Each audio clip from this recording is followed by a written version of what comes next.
Right. So here we are at the meet. We've got Ben Brown and his glasses today. Yep. Looking, I like them. I like them a lot. My serious glasses, yep. I had to say, I do like those glasses. He's the director of session media. Um, that second session is not meant to be there. He's the director of session media, and he is a whole process practitioner who only cares about ROI and bottom line results. So that is what you're going to be getting today. So please do have your pens at the ready. I will not take up any more time. I'm going to put you in his very capable hands right now. Thank Thanks, you. Dan. Thanks very much, guys. You did steal my first sentence with regard to ROI, but it's all right. I'll jump on now. Let me just share my screen.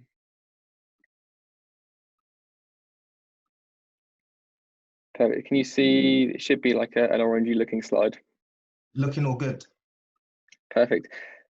So thanks for the intro, guys. Again, as mentioned, my name is Ben. I'm the founder of Session Media. We're a search engine marketing company based in Guildford. And today I'm going to be taking you through the process of how you can use Google Ads to grow your business, whether that's an e-commerce store or whether that's you guys looking at improving your inbound lead generation for your sales team or whatever it may be. So as Daniel mentioned, any questions you have throughout, just put them in the chat and we'll come around to address them at the end. So for those of you who may not have come across PPC before, PPC stands for pay-per-click, and in this presentation in itself we'll be specifically talking about Google Ads. But when I talk about Google Ads or PPC in this context, ultimately what we're talking about is bidding in the Google auction. So when you go into Google and begin and you type something into the search bar at the top, ultimately what you can do is bid on being placed at the top of the search engines. Now, obviously, if you do it in the correct manner, it allows you to appear in front of your target customer at the place and time in which they are searching for what it is that you offer. So it can be very valuable real estate. PPC versus SEO. So some of you may be asking what the difference is. PPC is primarily what we're going to be going through today, and it's the top paid ads at the top of the search results. Normally, you can see, because as you can see beside sessionmedia.com at the top there, there's a little AD for ad, which signifies the fact that someone's paid to be at the top of the search results there. The organic results or the SEO results are the ones that come slightly further down, normally position 5 and down. These ones aren't paid for per click, but it's a very different process in making sure that you rank at the top of search engines.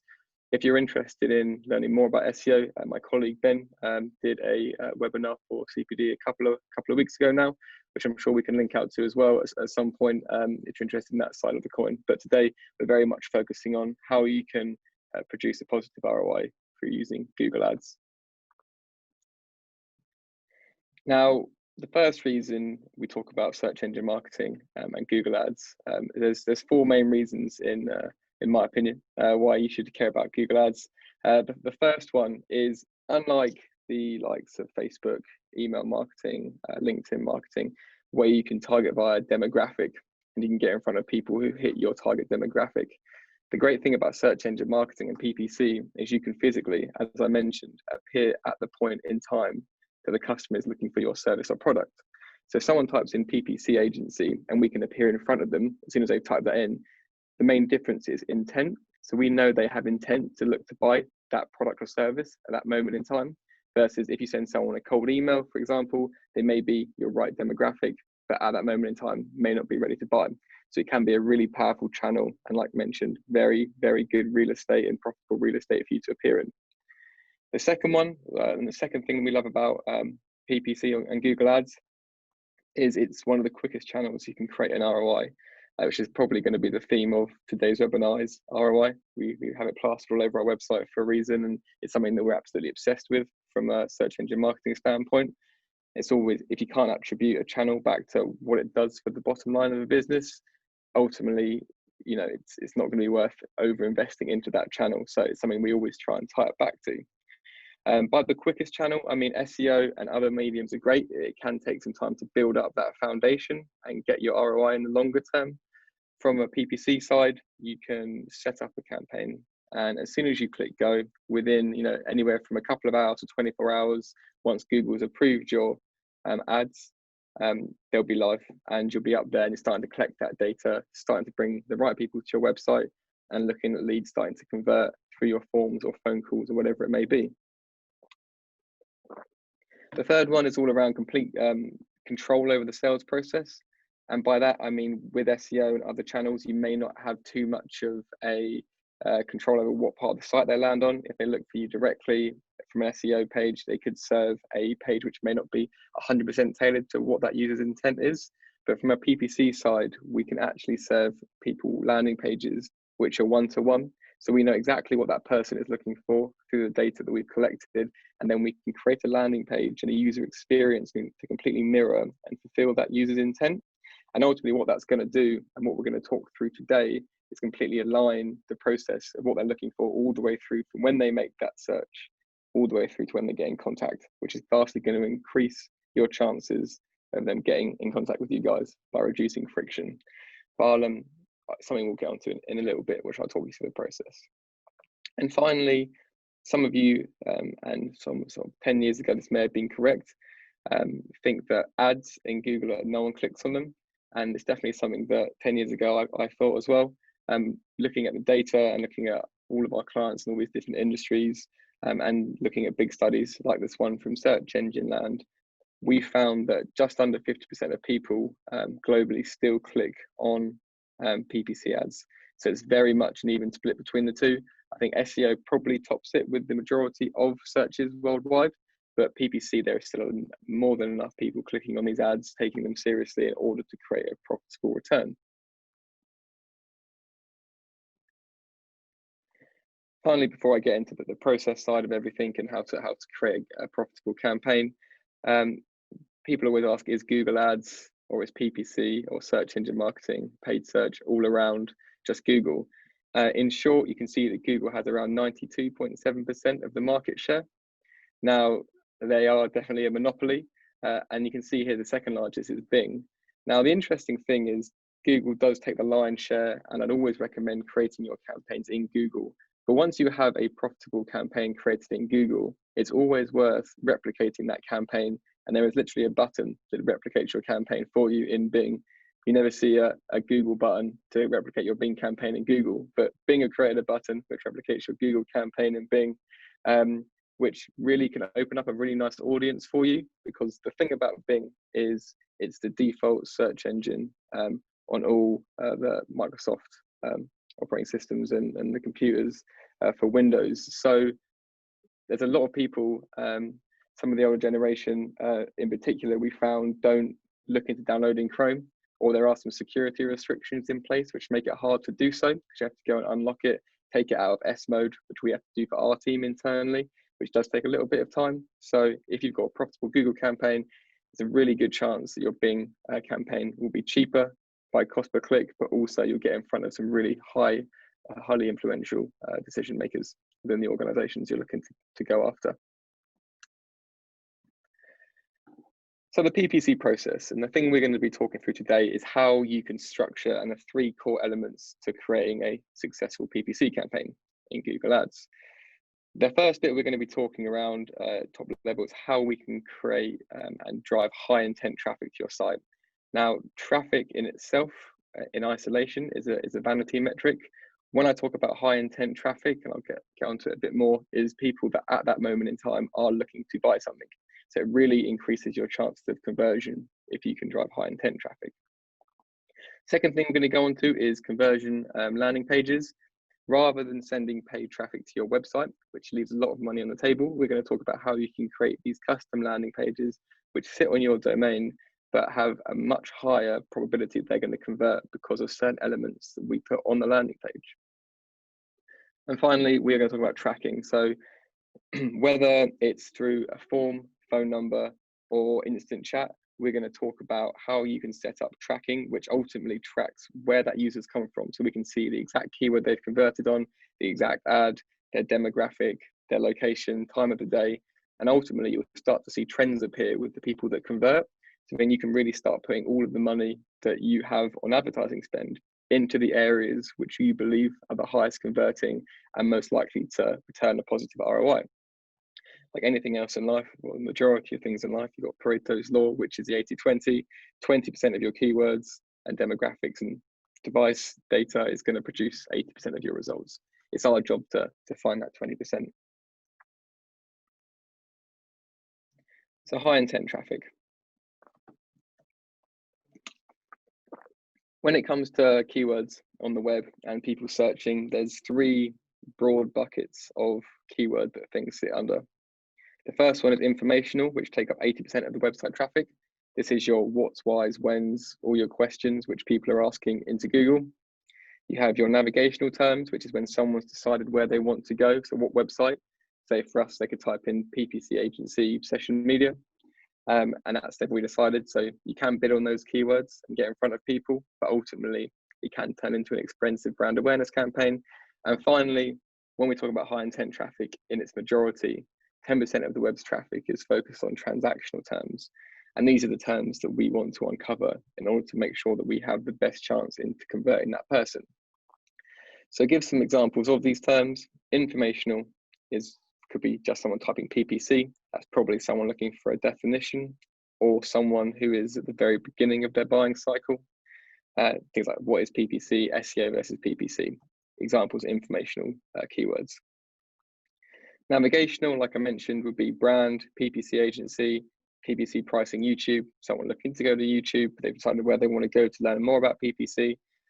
And finally, transaction examples. So for us, these are the other keywords, informational and navigational, both play a part in a longer term strategy.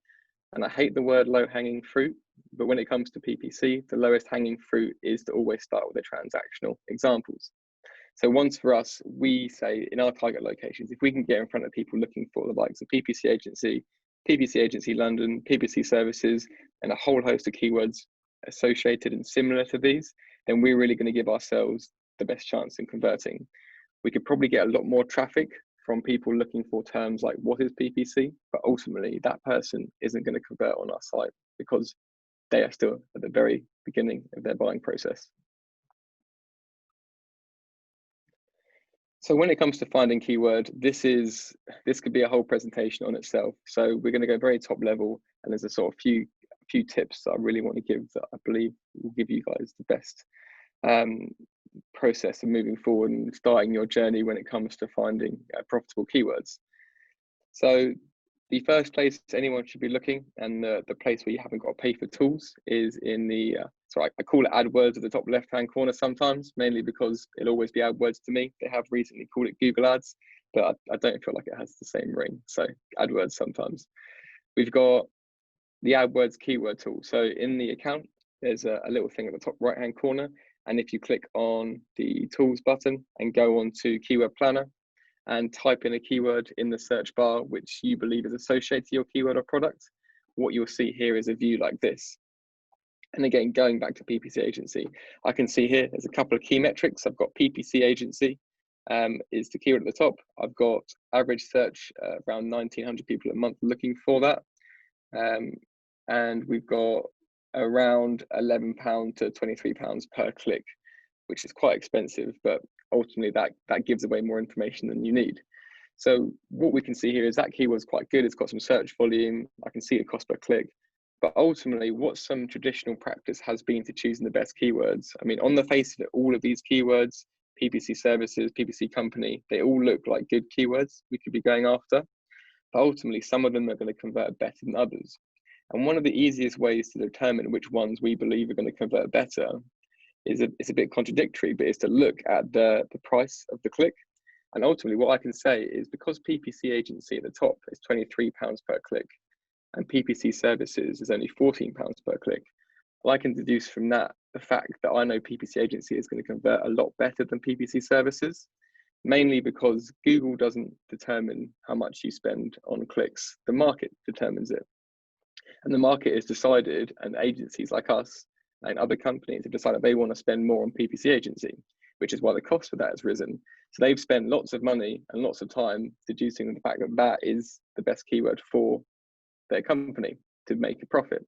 So ultimately, when you can see a high price point, it deters people from going after it because it looks too expensive.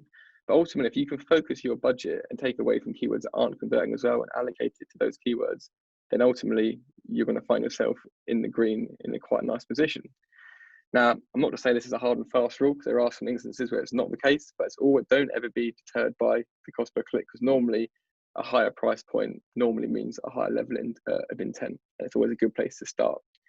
And I'm not going to go too much into today. There are ways you can drastically reduce your cost per click by things like quality score, landing page relevance, and all of that stuff, which you can pay a lot less than your competitors and still get good positions. So there are methods around it, but it's an evolving process and one that you have to have continued optimization and testing around. So once you've chosen your keywords and you've got them split up into the different groups, you're going to have, some companies are going to have an issue where they just focus on B2B. Now, I'm not quite sure the split in B2B versus B2C here. I'm going to imagine it's primarily B2B, but we have two different reasons for ads. We have one, the main purposes of ads is to attract people. So the higher the click-through rate you get from Google, and here's an example, if you type in maths resources, the top one here, you've got free maths resources, play and learn through cricket. If you're a student or a parent, this is going to be very good and an obvious choice for you. However, maths resources could be typed in by a parent or it could be typed in by a teacher. So ultimately what you need to do is qualify that user in the ad copy. So we can see here the second ad copy is maths resources, free online teaching resources. So rather than trying to promote it and just trying to get a cost per click, high click-through rate, what that person has done with that second ad from Stencrew have done is they have qualified out parents and students because they know these are teaching resources. So what it is you need to make sure that not only are you getting good traffic through to your site, if you can use ads to qualify them, then ultimately you're going to save money on clicks, which would otherwise be spent and they wouldn't hit your target persona. So there's a lot of keywords which have a crossover between B2C and B2B. Just be very careful when you're going after them that you make sure there is that alternative intent out there for someone who isn't in your target market. If you ever want to work out the intent of a keyword, type in the keyword you're looking to go after into Google and scroll down and look at the organic results. We had a client come to us and say, we want to rank for the term asset manager because they sold asset management software. But ultimately, when we typed in asset manager and looked at the organic results, it was someone who was looking for a job, who was an asset manager, not looking for software at all. So it's completely the wrong intent. And Google knew that because of all the millions of touch points it has throughout the years of people looking for that keyword. It's found out that people aren't looking for the software, they're looking for the job. So you can tell a lot about a keyword by the organic results, and then you can ultimately translate that into your PPC strategy.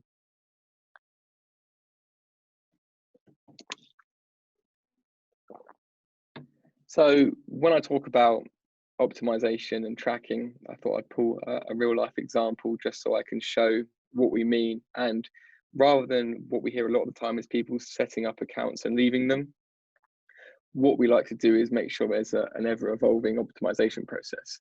So here's some results from a recent account of ours. Now we had 54 clicks, I believe this was last month, 82 conversions and a conversion rate of 9.60% through phone calls and form, which looks pretty good. And we're happy with it because it's above average conversion rate, good leads, and this is not a bad looking account. But there's lots of different variables at play here. And one of the variables which we're going to walk through is you can see the breakdown between desktop, tablet, mobile, and other. And you can see there the desktop conversion rate was 14.36%. And the mobile conversion rate was only 4.25%, which I don't know if that's what the bulk of the traffic was. So ultimately, we were meeting in the middle around the 9 to 10% conversion rate. So what we did is we completely cut off all the mobile traffic, put the extra budget spend, which we had the potential to spend, into the desktop. And then it allowed us to increase the whole account to 15% conversion rate in itself. And not only that, once we found out the desktop was converting better, we found out the age group between 30 and 50 was converting better. So we increased our bid adjustments towards them. And then we found out that people in North London were converting better. So again, we were bidding higher. And it's always about working out where your money and the cost per lead is working the hardest for you, identifying it, working out the variance which you can afford to then change in price, and then testing it again. Like I mentioned, location, day of week, time of day, demographic are just a few of the things that you can check. And when we come on to talk a bit about conversions later, this plays a massive part in working out where you should be allocating your ad spend. So first section, we found out what we mean by transactional term. We found out that we got to find the right keywords in order to get the right person to our website. We found out we have to qualify them through ads, and we found out that there's ultimately going to be different variables which play a part in where we're going to get the most success with our high converting traffic. Where most PPC campaigns stop is this stage. So they've worked out the keywords they're going after, they've written some good ads, they're getting a steady flow of traffic to the site, and then sort of wash their hands a bit, and you can just start reporting on clicks and bounce rate and dwell time and all the metrics which look good in marketing reports but don't look good in the finance office. So the second stage of all the PPC campaigns we do, again, when it comes down to control of PPC campaigns and the traffic, is landing pages. So where do we send landing pages? And looking at a report on average conversion rates, we can see that desktop in 2019 converted around 3.9%, which, you know, isn't that great. You know, that means there's 96 and a bit % of people looking at a website and then bouncing straight off. I mean, it's not too bad compared to the mobile one, which is about 1.82%, but ultimately we'd like to see that higher. And the reason that conversion rates are quite low typically is because people send them to their website. And when you send people to your website, on average, a homepage or a product page has around 57:1 different uses. So people will see your homepage when they directly Google just your brand name. They'll see it from emails, they'll see it from social posts, they'll see it from referral traffic, they'll see it from absolutely everywhere. And there's no real purpose to it. The only purpose of a homepage is to get people deeper into your site to learn more. And it's a bit more of a very early stage into the buying process for them, discovering who you are. However, when you have a landing page tailors an experience one-to-one. So if someone looks for red running shoes, they get an ad saying red running shoes, and then they go through to Nike's homepage, they're not going to convert. Whereas if they have a landing page which has red running shoes, here are the sizes, here's the make, here's the models, here's the pros, here's the cons, this is much more likely to convert than anything else. And I talk about running shoes, but it's completely translatable into any other business and industry out there. So when we talk about landing pages, there's definitely some best practices. And what we use is we use a piece of software called Unbounce. Unbounce is a piece of software which allows us to build really nice looking landing pages and do lots of split tests and changes. But one of the key elements, and I'll go through them in a sort of a list now, is when it comes to sending people to your website, they know what they're looking for. And one of the things that the human race is really good at is getting distracted. So one of the things we try and do is reduce all distractions. And what we've seen from looking through thousands and thousands of different heat map software and sort of screen recordings of user behavior is the first place people go to is the menu. And it gets rid of their attention. They find a blog or a case study or a podcast or whatever it may be, and it deters away from what ultimately we want them to do, and that's get in contact. So the first thing we do across the majority of our pages, and we do test it as well, is get rid of the menu. And the menu then forces them to go down the page. And ultimately what we do is we want to make sure that all the information that someone needs in order to convert and get in contact with our sales team or buy our products is all hosted on that one page. Ultimately, if they go away from that one page and they haven't found what they wanted, then you're missing a bit of information and it needs to be added. Ultimately, they shouldn't have to go to 6 other pages of your site to find out what it is they're looking for, because we already know, because they've already typed it into search engines, they've already told us what they're looking for. We need to host that now on the landing page. So get rid of distractions, because they're much more likely, with the less decisions they have to make, they're more likely to make one.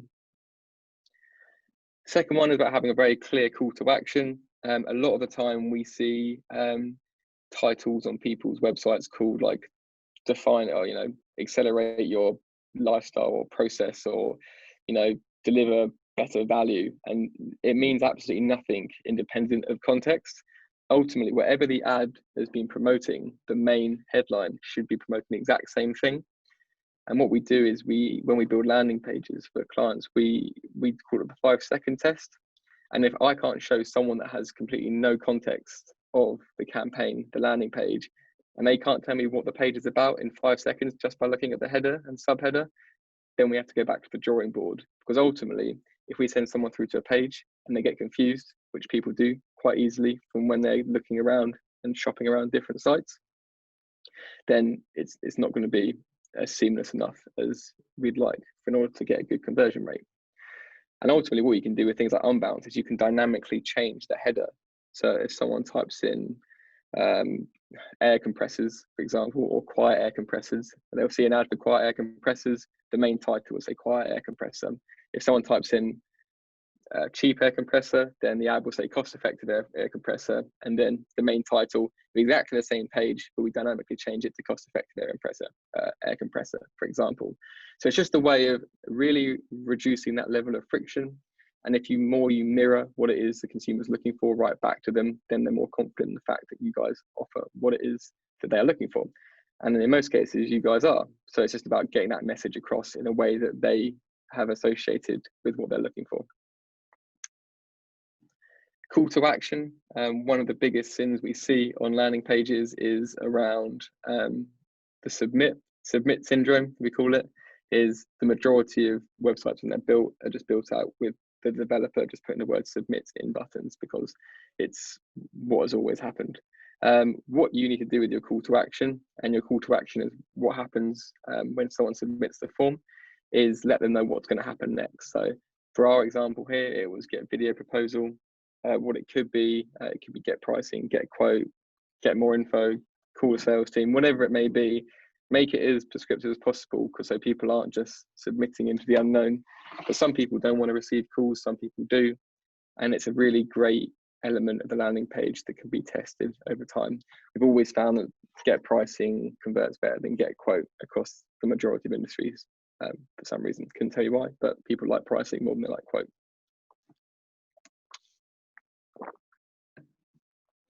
One of the first things as well on a landing page is to build that credibility. If this is the first touch point that users have with your brand coming through a high intent keyword, then ultimately you want to start shouting about the brands that you work with, what it is that you guys have achieved for these brands. So case studies, focus on different personas.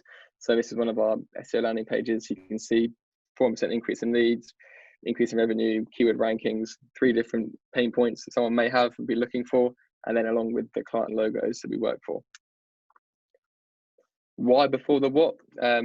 Very, very good to have as well. So ultimately, we can say we provide keyword research, landing pages, tracking, but what it is that we don't want to do is go straight into the features. We want to talk about what it is that the consumer is going to get out of it. So it's going to be ROI focused. Again, theme of today, fast turnaround, because waiting for results in digital marketing isn't always what something wants to do, and communication.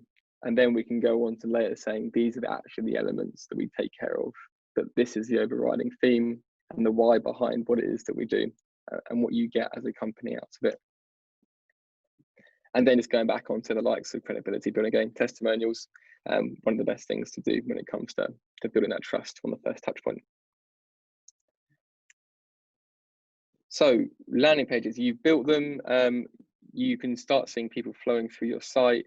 Ultimately, again, it's never a static project. So what we need to be able to do is work out where people are most interested in the landing page. We use a heat map software called Hotjar, which is free up to about 2,000, I think it's 200 or 2,000 people on your site, not quite sure. And then what you can see here is where people are clicking on the page, first and foremost. So you can go down the page and you can see the elements that people are engaging with. You also see a lot of random things, like I don't know why, but wherever there is a face, someone clicks on the face. I don't know what they think is going to happen, but it happens quite frequently. But yeah, ultimately what we can see here is people care most about the features section. So we can say, okay, in this industry, people care about this. Let's rise it to the top, which is going to ultimately increase the chances that someone finds what they're looking for quicker. The other good thing that Hotjar does is scroll data. So you can see how far the majority of people scroll down your page. As a rule of thumb, what we say is if someone scrolls down more than 60% of your page, or more than 60% people scroll to the bottom of your page, you're probably missing some information out of your landing page.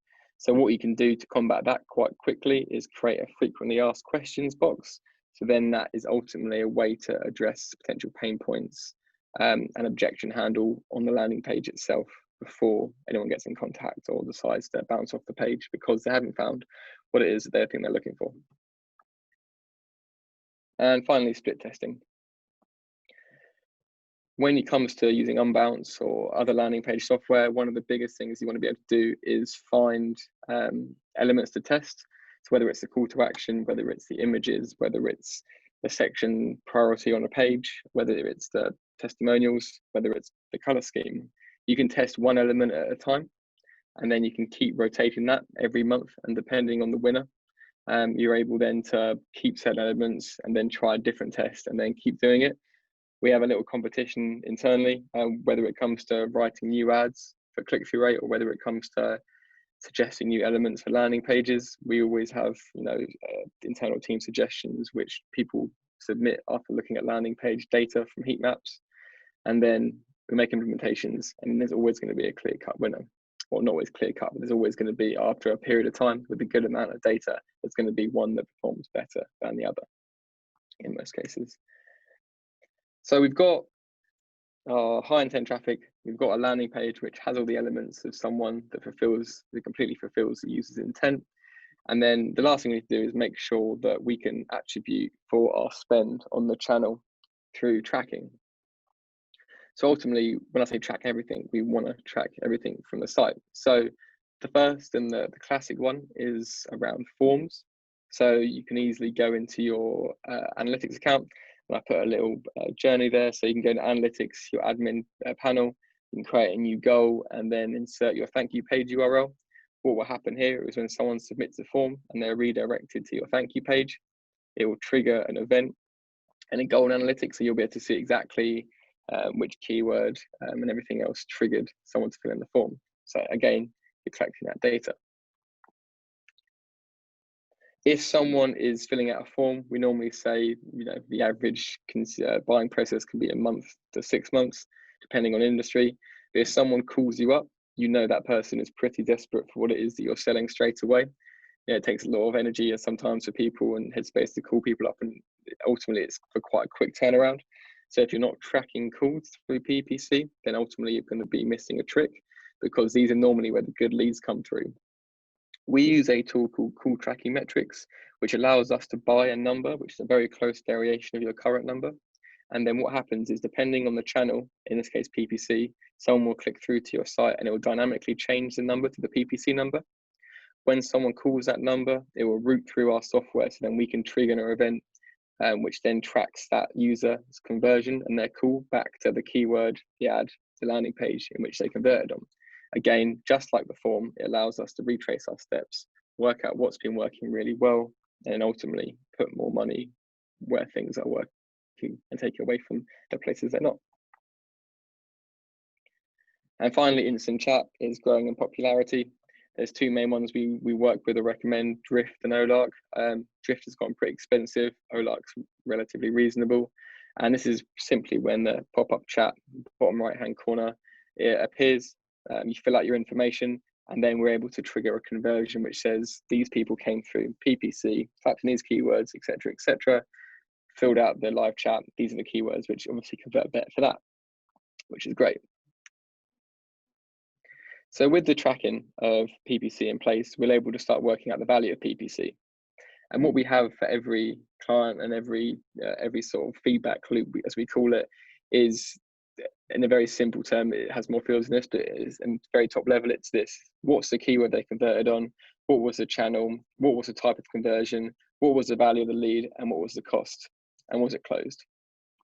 So ultimately then we can start associating numeric values and pounds towards how much each of the keywords are worth to us. So 6 to 12 months down the line, you start getting a really clear picture of these people converted, they came off that keyword on their first touch point. This keyword should obviously allocate more budget. Let's make sure we're hitting 100% impression share, which means we're saturating the whole market for that keyword to make sure that we don't miss out on any opportunities, which is great. And again, when it comes down to this, we can then start looking at things like the keyword, what's the device that people are converting most on, where are they based, what day of the week, what time of the day, and demographic, and all of that stuff, which allows us to really get behind the skin of what is converting well, and where we should put the budget. Now, as sort of a do-it-yourself, you can always find this stuff out by doing a quick sum. I mean, we've got these numbers out of thin air, but maybe it was an example client from back in the day. They've been around for a little bit of time, but just as an example, what you can do is you can go and do your own keyword research, and you can work out for your host of keywords you're going after, what is your average cost per click. So say here we've got an average cost per click of £2. We say as a minimum, if you can, get 10 clicks a day, because it allows you to get enough data relatively quickly to start making optimizations. Any less is going to be very slow burn. Any more, is great, but obviously it's going to start costing more and more money depending on where you're starting. I mean, we work with clients that spend anywhere from £1,000 a month all the way up to about £40,000 a month. So there is no one size fits all. Then some industries cost £50 a click, some industries cost 20p a click. So it really varies and depends on what it is you're looking to achieve. So you've got clicks per day, 10. That's obviously going to cost you £20 a day in ad spend. You're going to get 300 clicks a month, so that's about £600 ad spend. On the right-hand side, which is the important stuff, you can have clicks per month will be 300 if your projected conversion rate is 5%, which is relatively modest if you set things up correctly. We're looking at 15 leads per month. If your close rate is relatively good, it'll be 50%. And then it ties into your lifetime value. So if you've got a lifetime value of £2,000, then it's going to be 7.5, which is 50% of your leads in the month, and then times that by your £2, which is 15,000. Once you have that 15,000, and you then minus that from your ad spend plus the retainer or the people working on it spend, and that's when you're left with what your ROI is. So anyone who's ever interested in working out what their Google ad spend is or Google ad profitability could be, this is a very sort of simple model to follow. And I'm sure Daniel will be sending this across just so you guys can look into it. If you need any help looking at average CPCs, give us a shout. I mean, it's be relatively quick to pull those. But yeah, it's quite a nice way of sort of scratching that itch to trying to decide how profitable channels can be. Perfect. And I think that is all for me. I think I've run out of time. Any questions, Daniel? I'm not sure the process you would like to do for this. Fantastic. Thank you so much, Ben. I'm back online. Yeah, so thank you for that. Hello, everyone that's still with us. Thank you for staying with us throughout. So just going to get to the questions now. We've had several questions coming through. Let me just get my screen back up first, and then we'll get to these questions. While I'm changing my screen, I did say I was going to run one last poll. So while I'm just switching over the screens, please do just answer this poll for me. So it's just a question around if you are interested in learning more about those guidelines that Amanda was talking about at the beginning. So that's in front of you guys now. Please just get the answers for me while I set up.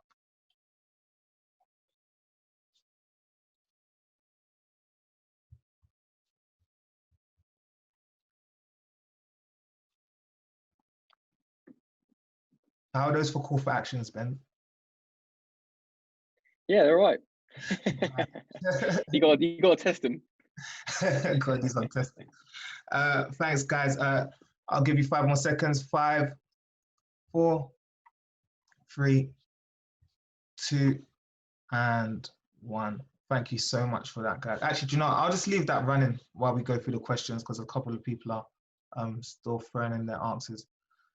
So yes, we have a couple of questions. So we have one from Ronit, who asked the question. They asked, what's the most effective and cost-efficient way to find the right search terms for my target audience? Again, it probably comes down to the test. So when you do your keyword research, you'll have a lot of different, I guess, categories of keyword. So ultimately, what we suggest is testing them all. So regardless of price, like I mentioned, I think that's a good indication. The higher the price, the more likely it is that people have found it converts well. But ultimately, you have to find out your own way. So create a campaign, include all those keywords in separate ad groups, and then over the first few months, look at the data, look at the ones which are converting well, and then turn off the budget for the ones that aren't. Okay, brilliant. And just for an example, they also sent over a kind of a bit of a backstory as well. So they basically have a new product that they want to be launching out to some potential delegates, and it's a training program, and they want to send that out, but they don't really have an idea of how people are searching for it. So how would they go about first generating those initial ideas of how people, the psychology of how people are actually going to be searching for something? Perfect. Yeah, no, good question. So the best way to do that, and a good starting point as well, is competitive research. So what you can do is you can work out who your, I'm guessing you may have an idea of who your competitors are, but what you need to do is find, say, 3 different URLs of your competitors, and then there's a tool called Ahrefs, or there's one called SEMrush, and I believe they have a free trial. And what you can do is you can put their URL into the search bar of these tools, and then what it will tell you is the keywords which they are ranking for. And then these keywords obviously are the ones which they're getting their traffic and leads from. So you can use them as the benchmark to what you believe you should be using those keywords for.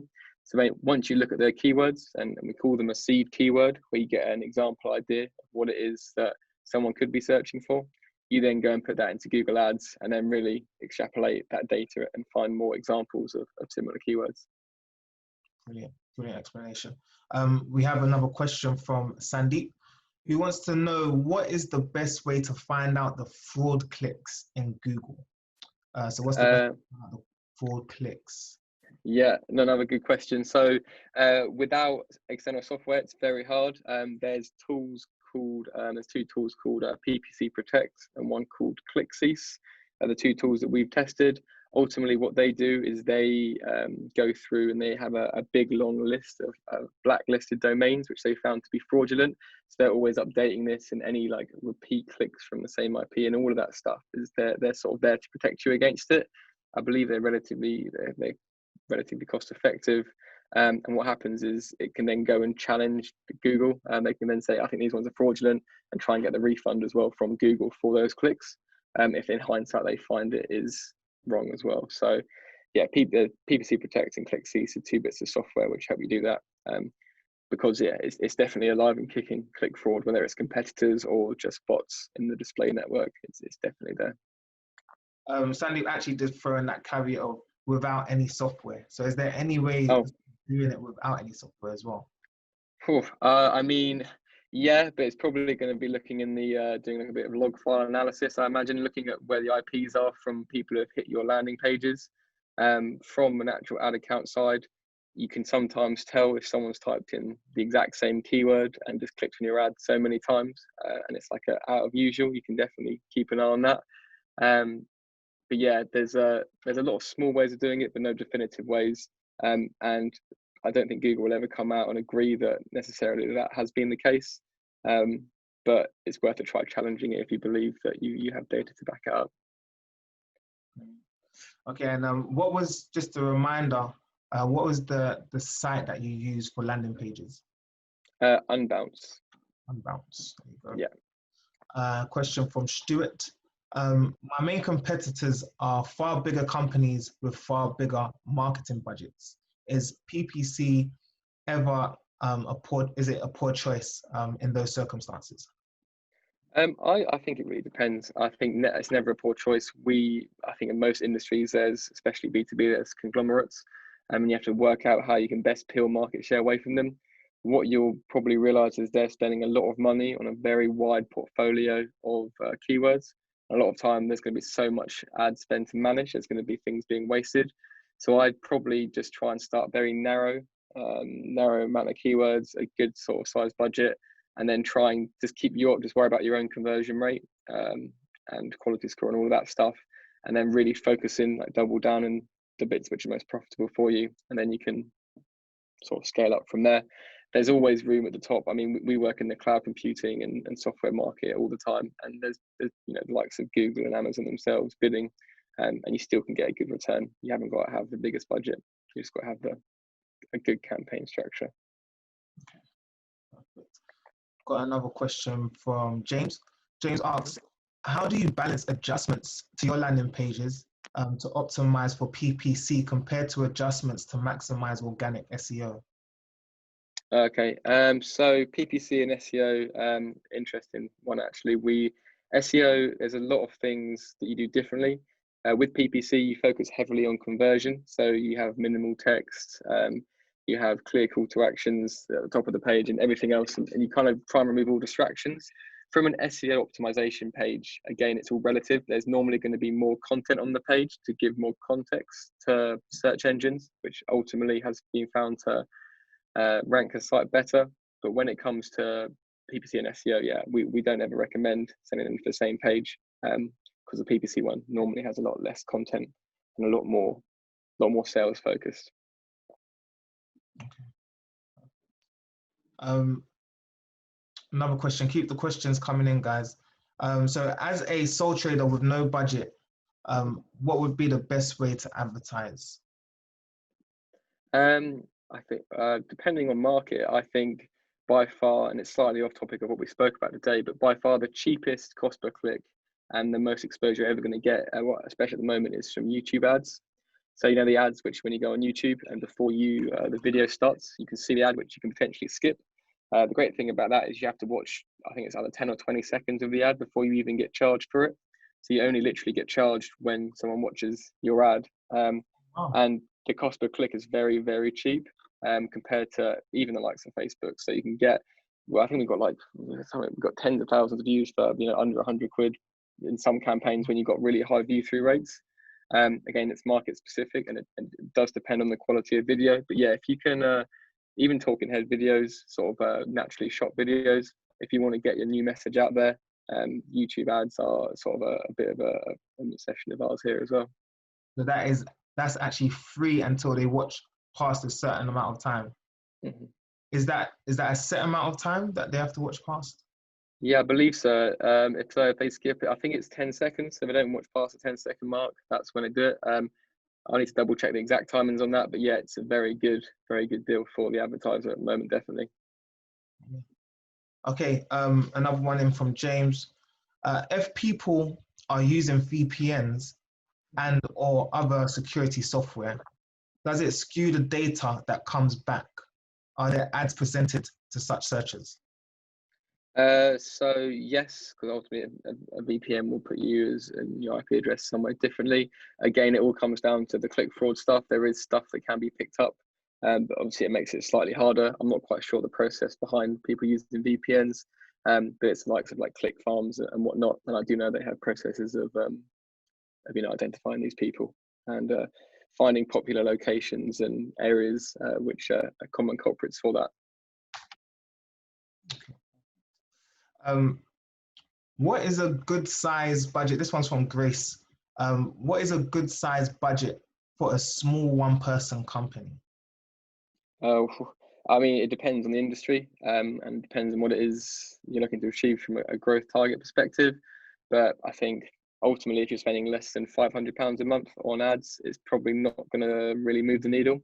But again, it really is relative to how much a cost per click can be, because we work on clients, that have, it can be 50 to 70 pounds a click, and other ones, like I mentioned, 10p to 20p in the more e-commerce focused space. So I think it's about, if you can get 10 clicks a day, I'd say you're going to have a good enough runway to play with. So I work backwards from there, 10 clicks a day.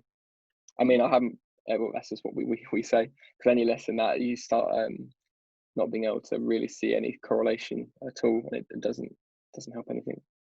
So the minimum they want to go for in budget-wise is something that's going to achieve them 10 clicks a day. Mm-hmm. So it's definitely a good starting point, yeah. Okay, and then that's going to depend greatly on their market, basically. Mm-hmm. Yeah, how much the other competitors are willing to pay for clicks, yeah. Okay, perfect. And then just a question I was thinking about. Mm-hmm. So what call to action has the best click-through rate? So like, for example, like call now versus get pricing versus, which one in your experience has the best click-through? Again, so actual from a form perspective, get pricing has always worked well. I think a specific one is always the right answer rather than a vague one. But again, from talking about conversion channel, whether it's phone call, there's industries where people literally seem to just phone up. There's industries which just seem to fill out the form. There's industries which just seem to like live chat. It's weirdly consistent across these industries and the type of product we're going after. But from a conversion rate side from the form, yeah, get pricing is a pretty standard one. It's used quite a lot. It is slightly ambiguous as well, but it does seem to convert quite well. Yeah, because then what would have to be on the other side of that button? Would it generally be a call, or would it be an instant quote, or? Yeah, so it depends on what built-in software. So you can have instant quotes, you can have, sales team with like autoresponders getting in contact relatively quickly. I think it really depends on your back-end process as well. Yeah. What happens after they submit it, and you can reverse engineer it from there. Brilliant. Well, great stuff. I mean, we have come to the end. If there's any last questions, please do get it in now. Ben, do you have any final words that you want to say to the audience? No, nothing at all. Just I think my email address will be sent out, I imagine, in the next week or so. Just ben@session-media.com. And any questions or anything, just give me a shout. Happy to answer. Brilliant, guys. So you've got Ben there at hand. Like he said, I will be sending out his email in the post webinar email. So you'll get his email address. You'll also get the slides and the video. So that will all be coming to you early next week. From myself and Ben and Amanda, we are wishing you a good rest of the week, and hopefully we'll see you again next week, Thursday at 2 p.m. for another one of our weekly webinars. Thank you for joining us, guys, and have a great afternoon, morning, or night, wherever you are. Thank you. Thank you, guys.